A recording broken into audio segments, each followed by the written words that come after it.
What's up, y'all, and welcome back to From the Dark. My name is Marcus, also known as EMB. Today we're going to be rocking a little bit of a scavenger setup. We've got stuff from Astora, Ulasil, Izalith, or the Great Swamp, depending on how you want to look at it. Baronique, the Undead Berg, man. We're rocking a little bit of something from all over Baldur. We got it all. We got it all. Rocking our scavenger. We need to finish up the catacombs, or catacombs, today, and people are gonna fight over the pronunciation. Apparently there's two different ways to say it, split up by UK English and US English. No hate, mate. So there's that. If I swap back and forth between the pronunciations, believe me, it's because people give me a hard time over it. And so it's actually fucked up my own pronunciation of it. In any case, we've already done this first stretch in an earlier, or actually we did it fairly early in the playthrough because we did the patches event early. So I've already gone through and killed these enemies so that we can just kind of quickly go through. We can see some of the treasures down below, and you can actually hop down to that little outcropping of rock right there, and that's a really, really quick and easy and awesome shortcut through this area if you're looking for one. Despite the fact that we've already done, like, the first half, I guess maybe the first third of this area, there's still quite a bit of stuff to do in the catacombs, cataclysm, catatonic, cat of nine tails.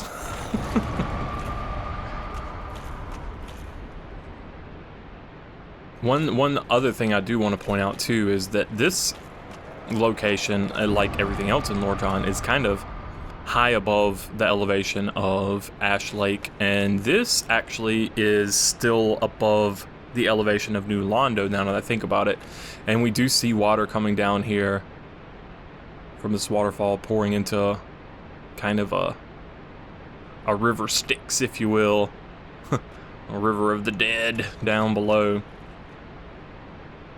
I still say that the world's filled with improbable geometry, but it's one of those things where it's just like, it's a game and you have to suspend disbelief.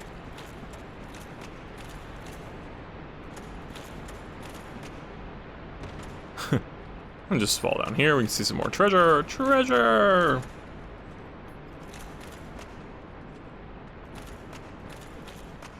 I don't think I killed these guys in here yet. I did not.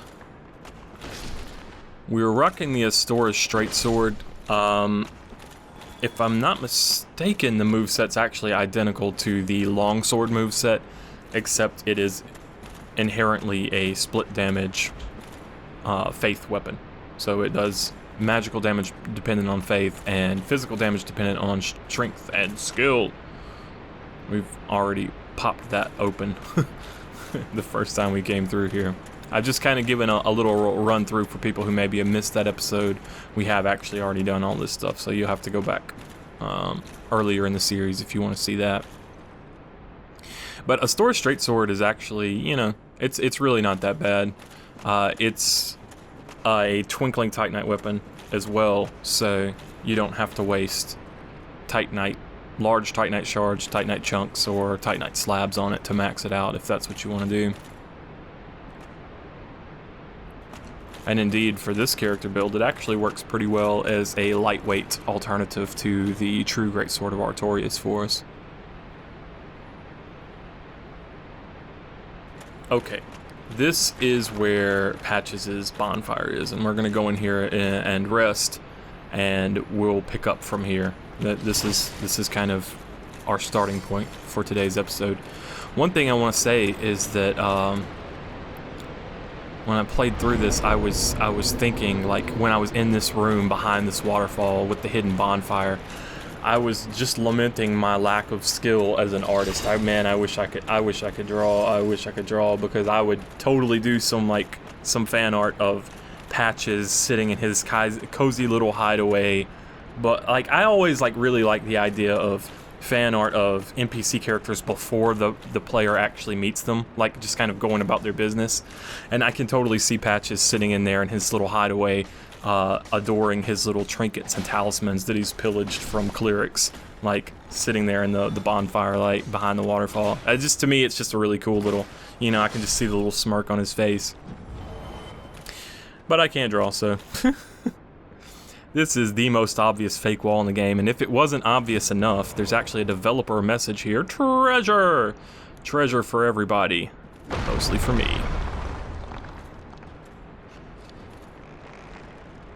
And a nasty little trap there. You're actually surrounded by skeleton archers. But if you turn to your right and you take that guy out, a little plunging attack to handle these guys. But once again, we've already killed most of the necromancers, so we don't really have to worry about it. But a storage straight sword is also good for this area because it will permanently kill these skeletons regardless of whether the necromancers are alive or dead or undead, unalive, whatever they are. It don't matter. The necromancers are irrelevant. And I actually, in my... I won't call it wisdom, but I did have the foresight to go ahead and equip Cast Light today, so hopefully you guys will be able to get a better look at this area than you normally do. Man, this ambush would be so much more impressive if the ceiling fell out before the guy fell down, but almost always for me the guy falls down before the ceiling does. But that's neither here nor there. Here we're gonna see a connection to the gods. First of all, we've seen this statue, like, of the woman holding the baby with the blade. And then right here, we actually find an incredibly important treasure, the Dark Moon Seance Ring. Was this person in this sarcophagus a Dark Moon Blade? A follower of the gods? This ring is granted to adherents of Gwyndolin, Dark Moon deity, and lastborn of Gwyn, Lord of Sunlight. The Dark Sun Gwyndolin is the only remaining deity in Anor Londo. His followers are few, but their tasks are of vital importance. Yes, the game refers to him as he.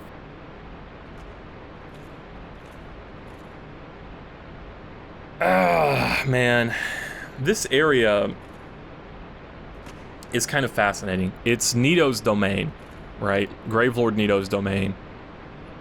He's been sealed away by the Great Lord's power. Like, it's difficult to say if that he's the Great Lord that sealed it or if it's Gwyn. I've always kind of suspected that the Golden Fog Gates were placed there by Gwyn when everything went to shit. And he's like, fuck this, I'm gonna split my soul up, I'm gonna seal everybody off, we're just gonna wait for an undead that's gonna fix this and rekindle it. Actually, he may not have hatched that plan at all. He may have thought that kindling the fire, linking the flame in the first place was going to solve everything. It did not. But, so, Gravelord Nito's kind of sealed off down here, right? And as we'll see, his power is actually being stolen by these necromancers, or rather a necromancer. But this area also has some strong connections to the gods. So it almost seems like, I don't know. I don't know. Did the gods bury important followers here prior to Nito being sealed away? Or after? Like, it's one of those unclear situations, but we find statues. Turn into Forrest Gump over here. We find statues that seem to have a strong connection to Anor Londo. We're gonna find Lord Gwyn's followers down here, or a follower of Lord Gwyn, bare minimum. We also just picked up this Dark Moon Seance Ring that has a strong connection to Anor Londo. I guess that is actually a little bit of a timeline information. If that was a Dark Moon Blade that was entombed here, then that's probably after Gwyn linked the flame that these monuments were erected, so to speak. Maybe. I don't know. But there's all this going on. But the gods don't really... It seems like they know the importance of this area, the followers of the gods do, but they've lost control of it completely because now, like I said, there's a necromancer that's in control of this area and he's stealing the power of the Gravelord. And so, clerics are sent down here seeking the right of kindling. Like, the Way of White is actively sending people down here to try to reclaim the right of kindling, which has been passed down by clerics. It's this weird kind of tug-of-war thing going on. But the gods do have some sort of presence here. In fact, this entire catacombs, Cat o' Nine Tails area may have been constructed by the gods of Anor Londo. I don't know. I'm really curious what the relationship between Nito and the gods are. As we'll say, I honestly, to me, it always kind of feels like Gravelord Nito is... He's kind of trying to keep nature in balance. Like, I've never really seen Nito as being like a bad guy. He's all death and disease and all that, but it really always just kind of felt to me like he's just trying to keep things in balance. And indeed, when we get a little bit farther on, we'll actually see a description that says most of his power is actually gone at this point because it's been offered to death. Why would nature become so imbalanced that he has to offer so much of himself up to death? Well, I mean, it could be because of the undead. Like, and it all, for me, ends up coming back to what's the nature of the dark side. Like, is this something that humans have naturally? Doesn't really necessarily seem to be the case, though, because there are plenty of humans, apparently, who don't have it. Like, this is a mark of the undead, a brand of the undead. So is it genetic? Or is it something that's put there by a ritual? Like, there's no real answers, but these questions are pretty important. And once again, Dark Souls 3, come on, baby. This is another kind of connection to the gods, although I don't really put too much stock into this. The fact that there was a Titanite demon here, once again, from the blacksmith deity's corpse, but you know, you find them all over the place, and they're prowling demons. They travel around, so I guess that's kind of hit or miss. Eye of Death. The dreadful eyes of death spread disaster across neighboring worlds. Phantoms lured to the host world may end up as victims, allowing the eyes of death to multiply and leading to further proliferation of bane. So the eyes of death are a Gravelord Covenant item. And having an eye of death having these eyes of death in our possession will actually allow us to meet someone neat. To meet someone who's real neato. I just gotta chill in this coffin. Although I thought it was pretty cool, I actually had the light spell floating above me while I was waiting. I'm gonna slow this cutscene down a little bit so you guys can see something special.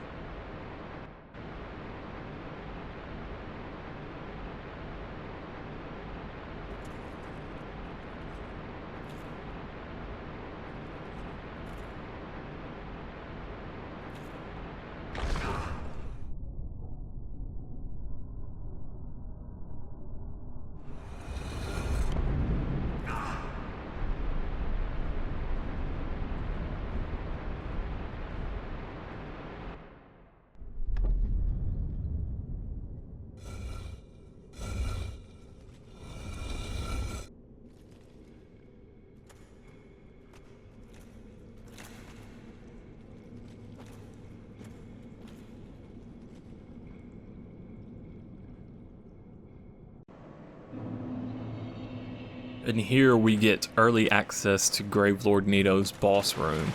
And I'm sure you guys saw the giant skull, the skeleton that actually were apparently working as a servant of the Gravelord that allowed us to get down here. Normally it happens really quick and it's kind of hard to get a good look at him, so... Sarcophagus Gravelord. Gravelord Nito actually has his own covenant. A boss with a covenant. That's actually, there's several, I guess there's at least a couple of bosses that have their own covenant, so that's not too big a deal, but we see he wants the Eyes of Death. And I wonder why he wants those Eyes of Death. I wonder if they help restore or maintain his power. Miracle known only to the servants, by the servants of the first dead, Gravelord Nito. Nito sleeps deep within the giant catacombs, quietly overseeing all death and waiting for his servants to usher in the Eye of Death. First of all, it's a miracle, that's very much a god sort of thing, spells related to the gods. Gravelord sword wielded only by the servants of Gravelord Nito, the first of the dead, crafted from the bones of the fallen. The miasma of death exudes from the sword, a veritable toxin to any living being. This has no scaling, but if you... It has the toxin on it, but on top of that, it's got a pretty good solid base damage. I would say that it's one of... for characters who are going to be fairly low level, if you're not planning on raising up your strength or dexterity a lot, that's actually a pretty decent weapon. And we'll play around with it some, as with every other weapon in the game. We're going to play around with as many of them as we can. But, the first of the dead... The first of the dead can mean a couple of different things, and this is something I'm going to have to check on when I do the Japanese playthrough, so that we can check all the original Japanese descriptions. You see how quick that normally goes. The first of the dead, it could be the first living being to die, which kind of makes sense, because there weren't really living things, so to speak, in the Age of the Dragons. Like, they were as much mineral rock formation as they were living creature, the dragons were.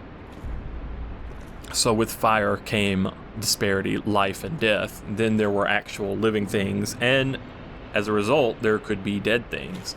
So it could actually be the first of the dead in that respect. Another way to interpret it, of course, would be chief among the dead, like the most important of the dead, like first among the dead in a sense of importance, rather than like chronologically the first person to die.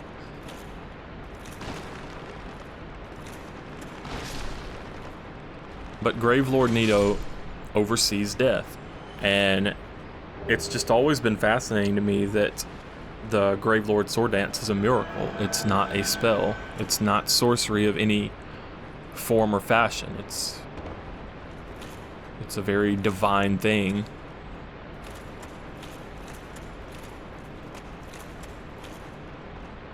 And to me, that's kind of, I don't know. I don't think there's necessarily a direct opposition between Gravelord Nito and Lord Gwyn. I think there are points of conflict. Here I'm just showing you can bust these floors out. Although something surprising might happen to me as a result. If you fall down there, there's actually a great axe Black Knight. You can fight him there. If you proceed through the area normally, he'll see you and he'll jump down after you, and it's kind of an ambush either way. But if you know he's there, you know, you can ambush him. Or that scared the dog shit out of me. I thought, I have never been hit that hard by a fucking skeleton archer in my life. What the fuck? And I was like, holy crap, he actually, okay. So what happened? What happened was, because I was screwing around showing you guys that you could break those but not fall down, and actually showing you where they were, he saw me, he aggroed on me, and persistent motherfucker that this guy is, he decided to follow me all the way in here. Pretty cool, actually. But once again, this is a Black Knight wandering Lordran. Once a Silver Knight, follower of Lord Gwyn, scorched when Lord Gwyn linked the flame. But what caused him to come here? Do they? I mean, it's possible that they just wander all over. And we've talked about this before, that in the interviews they said they originally wanted these enemies to wander about the land, you know. They didn't want them just to be in one place, but so it could be that their locations aren't particularly important because they just placed them in various areas around the world since they couldn't make them roam. But I don't know.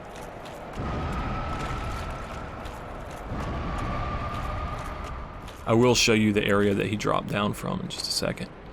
Once again, high defense, high poise, and high stability shield. These things, like, they greatly reduce the risk of you getting killed by a bone wheel skeleton, because each of the bone wheel's individual hits is so weak that they just tickle. Like, for a poiseless character, you'll get stun locked to death, but you see it just takes off absolutely nothing off of my stamina there when I block that. Also, watch this guy's skull. This was really fucking cool. Watch this guy. It's gonna roll down and whoop. Fucking Havoc. Didn't Havoc get bought by Microsoft now? I don't know how that's gonna play out, but I think I heard that they got bought by Microsoft. That sounds like something for a podcast discussion there. God bless the Havoc engine. Alright, one more fun and cool thing we're gonna see with these bone wheel skeletons. I've talked about kill planes a bit before. So sometimes things fall through the world. If you look in the top right of the screen, there is a timer up there. That's going to show you, if you manage to glitch through the ground and you fall, you can see how long it takes before you actually hit a kill plane that triggers your death. It's quite a ways, and it's really cool because you can actually see the world speeding away from you as you fall into the abyss of nothingness. Not the literal abyss, but you know what I'm saying. So if anybody asks you how long it takes, you tell them about 30 seconds. About 30 seconds, and we got the souls. Blacksmith? We walk over here, we can hear the hammering of a blacksmith, but we cannot break this wall. It looks like it would be an obvious fake wall, but out of all of the ones in the game, you can't just smash this. And we also see some items that we can't reach. Pretty sneaky, because I mean, you can look around and you'll see that there's no way to get there from below, and so you have to say, well, logically, I guess I have to come from above. And also, we see this item over here. That's actually where that Black Knight came from. He was born a rambling man.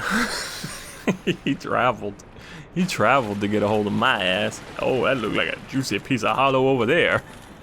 Come here, boy. Sorry, kind of a little bit in one of those moods. Some antihistamine action going. But yeah, I mean, what's actually going on in this area is very strongly tied to the relationship between Nito and Gwen and the other gods, and the nature of the dark sign, the nature of undeath, like Nito's role in the world. Trying to get a closer look at this corpse in those dark clothes. That's, I don't know. I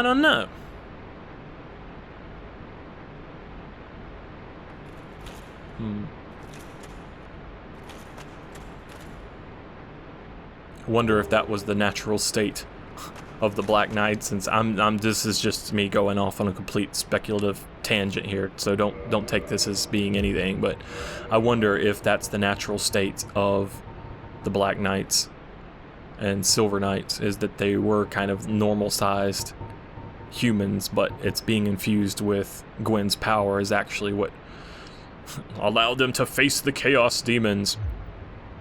This was something, too, that I talked about before. Gwen and his knights, or at least his knights, but probably Gwen and his knights, did face off against the Chaos Demons, which That happened about 1,000 years ago as well, and we know that Frampt said they've been looking for a successor for about 1,000 years, which is what leads me to believe that Gwen linked the flame at least that amount of time ago. I actually personally, this is just once again me personally, I think that something happened around 1,000 years ago that caused panic amongst all of the Great Lords. Particularly, the Witch of Izalith decided that she had to take drastic measures to try to reproduce the first flame. I don't know if this was the point where after they had removed the souls from the first flame, the flame continued to burn, and then 1,000 years ago it started to go out.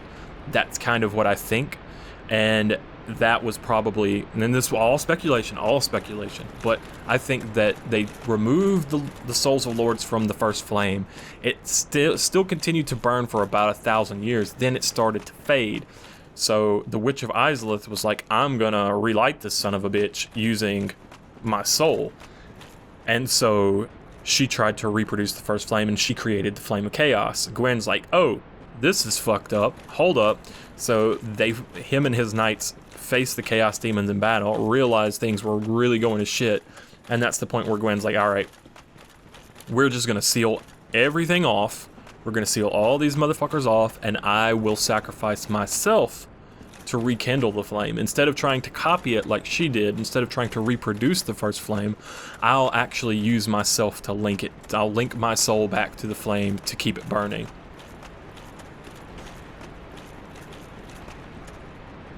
But it wasn't enough.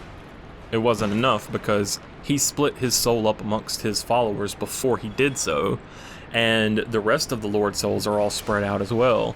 You would think that you would need all of them, and perhaps Gwen knew that. Perhaps Gwen knew. He said, alright, look, we're gonna have to, I'll do this to buy us time. You guys find someone to gather all of the other Lord souls together and bring them back. Possible. It's possible. I don't know. Like I said, it's all speculation. It's all speculation. Come on, Dark Souls 3. But that's kind of my interpretation of it. Like, you know. Some people are going to go for it, some people ain't. It's all good. You can just walk off here. Walk off the earth. And you'll be fine. Unless you do it like that. I always do this. You can just walk off here, and I will show it later in this episode, but if you just kind of step off, like, just not, here we just got lucky. Fucking lock on almost fucked me over, but I hate lock on. I should never use it, especially in areas like this with fast enemies that jump around and there's lots of pitfalls and shit. It was stupid to lock on. That's actually a green Titanite shard, but I already got 99 of them from them jellies.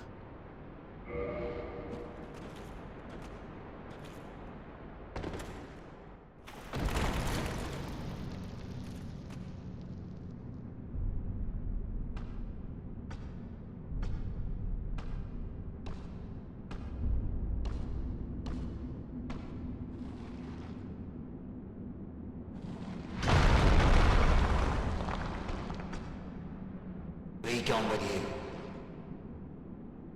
You'll spoil my focus.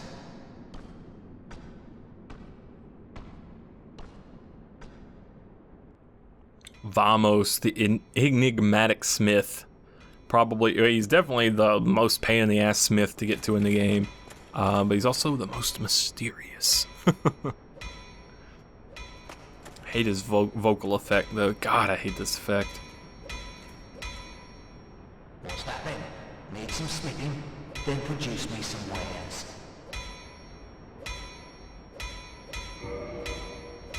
This dude can upgrade our stuff to fire. If we want.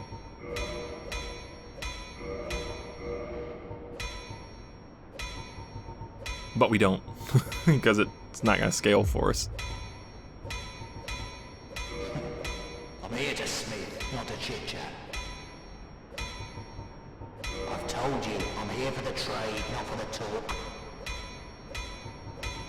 Enough with your presence. It disturbs me. Well, you are a persistent one, are you not? But I'm afraid I'm a mere blacksmith. It's just me and my trade. I would be of no help to a righteous warrior such as yourself. I've told you I have nothing to discuss. If I have anything to offer, it's my smithing and nothing more. I'd be of more help with that ember from New London, of course. It's a shame the whole place was flooded. That's an error. He's not actually supposed to give you that dialogue. Yeah, he can't use that ember. At all. I've told you I have nothing to discuss. If I have anything to offer, it's my smithing and nothing more. Speaking honestly, I must say that I'm at my very limit. There's no more work to be done. Unless I have the flame of that legendary witch. But that will require a visit to Lost Isolith. Impossible. You mean impassable? I've told you, if I have any... Speaking honestly, unless I... But that will If that'll be all, then be gone with you. You'll spoil my focus. Like I said, he can't use the ember, he can't use the very large ember from New Londo. That's an error. And it's just one of those things where, like, if you move things around for game balancing reasons, but you actually have dialogue that gives hints as to where items are, and it doesn't get updated, then this sort of shit is what happens. So, no big deal. But he can use the flame of that legendary witch, and we'll pick it up for him, and we'll bring it to him. Vamos, in terms of lore, well, let's just wait until we actually get what little there is for him, because there isn't much, frankly. It is fascinating. In the timeline, he knew that New Londo was flooded. Now, you might not want to consider that dialogue because, like I said, it is an error. It's not supposed to be in the game after things got moved around. But from a lore perspective, if you wanted to consider it, then he at least knew about the flooding of New Londo, which, as I speculated last time, probably happened long after the fall of Ulysseal. Once again, speculation. We're at that point, guys. we're there. We're there. There's still some like hard factual lore that we're gonna pick up, but we're getting to that point. Make sure they know bone wheels. What's that then? Need some smithing? Then produce me some wares. I'm just gonna get another homeward bone. If that'll be all, you'll spoil my focus. Because we've got one more thing to do here to finish up today, and that is we got to challenge the boss. But we're not gonna do it alone. Oh no. No. We are not gonna take on the boss of this area alone. We're gonna have a friend who has chicken. Paladin Leeroy. Leeroy Jenkins. For those of you guys who don't know, probably everybody does, but I'll explain this. There was kind of a staged stunt, like a video that some people made for World of Warcraft back in the day with this overzealous paladin named Leeroy Jenkins, who ran off into a big mess and got his party wiped because he aggroed a whole bunch of enemies. So, he was a paladin, his name was Leeroy. In this game, there is a paladin named Leeroy. Now, I don't think this is coincidence. That death was irritating as piss. Right back here, be a little bit more careful with my roll. I don't think it's coincidence, but I also don't think it was a reference that was done by FromSoft. And I say that, it could be that Miyazaki-san knows about or has played World of Warcraft, is up with those references, but I just kind of doubt it because World of Warcraft in general is not super popular in Japan. Like most, a large number of Western PC games aren't really popular in Japan at all. Like stuff that things that are ubiquitous everywhere else. Just, that's kind of okay, that was redundant, I apologize, but things that are ubiquitous. No, that does actually make, never mind. Robe donned by men of the cloth, though plain to the eye, its hardy fabric repels rain and keeps the body warm. Those dissatisfied with church teachings must test their faith by going on a spiritual journey. Such is the ritual self-purification of the Way of White. Okay. This might actually be a little bit more insight into Petrus of Thurland. This description, combined with the coin that he gives you, it kind of they seem to kind of combine to tell a story. Like, the church, of course, they're seeking the rite of kindling, so they send undead members of the church, of the clergy, to Lordran, to the catacombs, to seek kindling. But also dissenters appear to be sent to Lordran. Perhaps they turn them undead. And we'll find lore to discuss that point, probably in the next episode. But it was, well, not Lautrec, but was Petrus actually sent here because of some dissent against the church's teachings, perhaps? And then the coins that he holds tell you that they're held onto by those wanting to return to the outside. He gives it away. Maybe he's given up on returning home. Maybe he realizes that the church will do away with him. I don't know.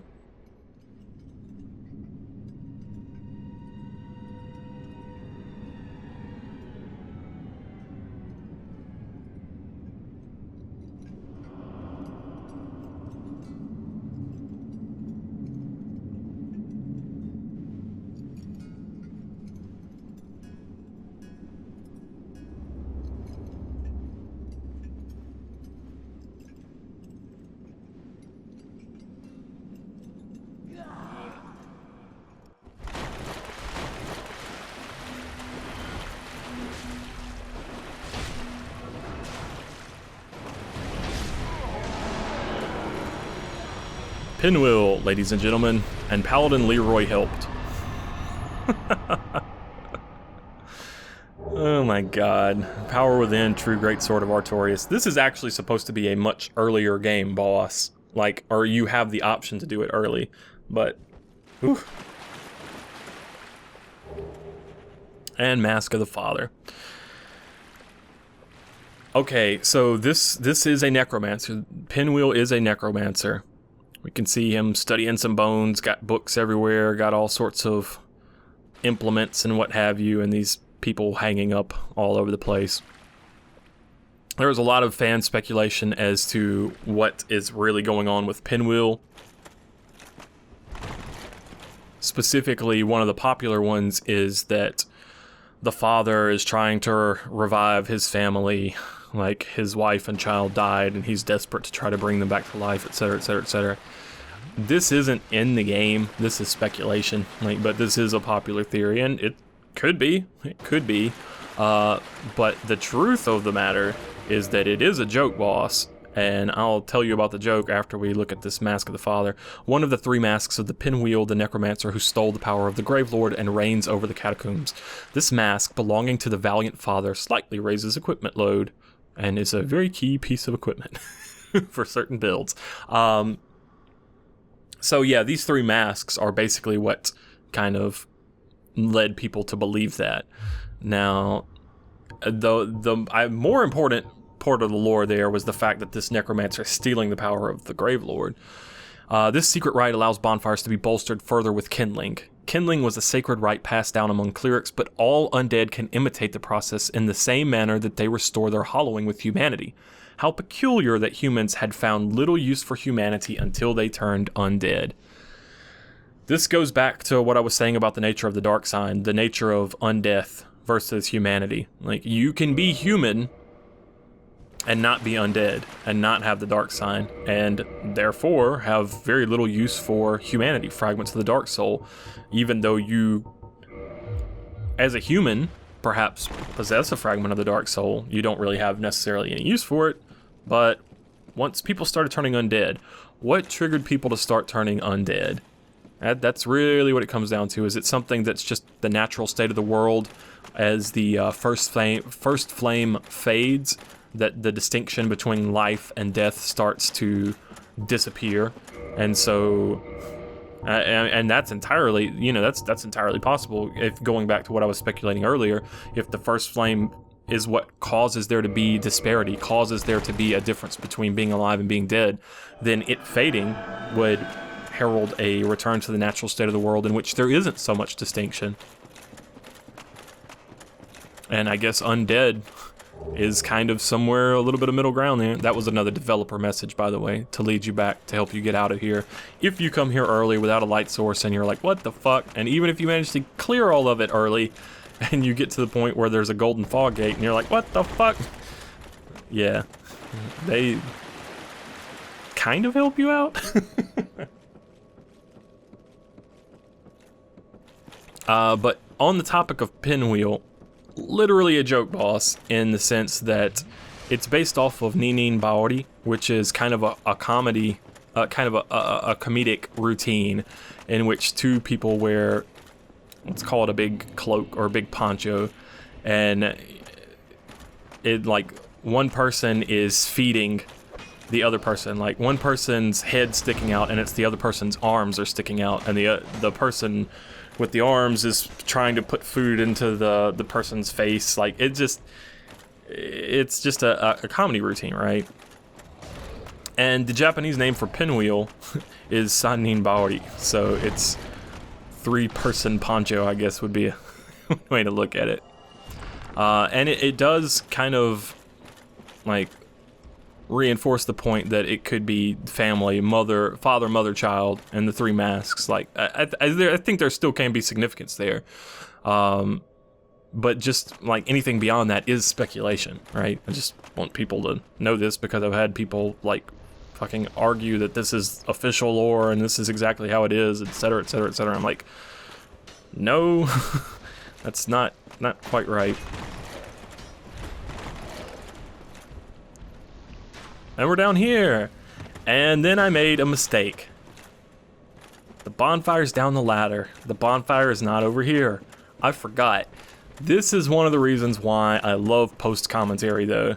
Because despite the fact that I forgot and I ended up in the worst fucking situation in the world, I seriously cannot imagine a worse situation than the one that I just find myself in right here. No life. How many giant skeletons? 1, 2, 3. I think a fourth one fell down behind me. There's 2 skeletal bone archers. About to be 3. One of these guys fell to their death. We're living. We're living. We're making it out of this situation. I promise you I would not have made it out of that situation if I was doing live commentary. Would not happen at all. But we ain't out of the woods yet, unfortunately. Because we can't use the bonfire because there's enemies nearby. And there's 2 of them. Good iframe dodge. Alright, reposition yourself. Try to find a way to make something happen. Ooh, boy. One of them jumped off. Now we got a chance to heal. Everything's fine. We're fine. It's fine. It's fine. Everything's fine. Unbelievably, managed to survive all that bullshit, and we can actually see down into Lost Izalith. Not so far away from Vamos, really. Not so far away at all. Oh, man. Alright, guys, I am Marcus, also known as EMB. This has been From the Dark. The next episode, like I said, check the schedule in the description to see when the next episode is going to be uploaded. It's probably going to be A Tale of Two Tombs. Maybe. Maybe. Yeah, maybe. I will catch you guys next time. Let's do the bow, and then let's do the thing.